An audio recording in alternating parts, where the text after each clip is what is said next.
നന്ദു ഒരു ഗിഫ്റ്റ് ഉണ്ടേ, നോക്കിയിട്ട് ജെന്യുവനായിട്ട് നീ അഭിപ്രായം പറയണം എങ്ങനെയുണ്ട് എന്നുള്ളത് കേട്ടാ. നിനക്കും എനക്കും കിട്ടിയത് വായിക്കാം.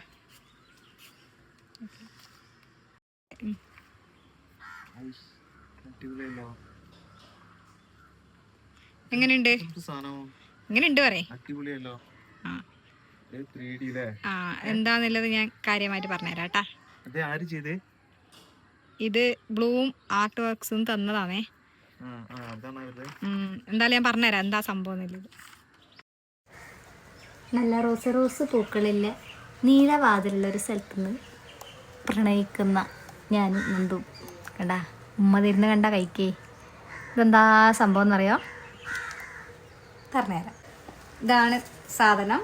ബ്ലൂം ആർട്സ് വർക്ക് എന്ന് പറയുന്ന ഇൻസ്റ്റാഗ്രാം പേജിൽ നിന്ന് എനിക്ക് നന്ദുവിന് തന്നയച്ചൊരു സാധനമാണ്. ഒരു ഫ്രെയിമാണിത്. ഇതൊരു ടെക്സ്ചർ ആർട്ട് ഫോട്ടോ ഫ്രെയിമാണ് വിത്ത് റെസിൻ കോട്ടിങ്. നിങ്ങൾക്കറിയാം ഇതിൽ കുറേ മരവും പുല്ലെല്ലാം ഇല്ലേ. അപ്പോൾ ഇത് ടിഷ്യൂ പേപ്പറും അതെല്ലാം വെച്ചിട്ടാണ് ഇവർ ഈ സാധനം റെഡിയാക്കിയത്. പിന്നെ ഈ ഗ്രാസില്ലേ, ഈ പുല്ലില്ലേ, ഇതെല്ലാം ഒറിജിനൽ പുല്ലാണ്. അപ്പം ഒരു വെറൈറ്റി ഇല്ലേ, സാധാരണ നമുക്ക് കിട്ടുന്നൊരു ഫ്രെയിമിൽ നിന്നൊരു വെറൈറ്റി സാധനം അത്. അപ്പം നിങ്ങൾക്ക് ആർക്കെങ്കിലും ഇങ്ങനത്തെ ഗിഫ്റ്റ് കൊടുക്കാൻ, അത് നമുക്കറിയുമല്ലോ ഇപ്പോൾ ഇതാണല്ലോ ട്രെൻഡിങ്. അപ്പോൾ നിങ്ങൾക്ക് ആർക്കും ഇങ്ങനെ ഗിഫ്റ്റ് ഫ്രെയിംസ്, ഫോട്ടോ ഫ്രെയിമെല്ലാം ഗിഫ്റ്റ് കൊടുക്കണം, വെറൈറ്റി വേണമെന്നുണ്ടെങ്കിൽ ബ്ലൂം ആർട്ട് വർക്ക്സ് എന്ന് പറഞ്ഞ ഇൻസ്റ്റാഗ്രാം പേജ് ഒന്ന് ഫോളോ ചെയ്ത് വെച്ചോ. ഏതായാലും എനിക്ക് ഭയങ്കര ഇഷ്ടമായി. Thank you.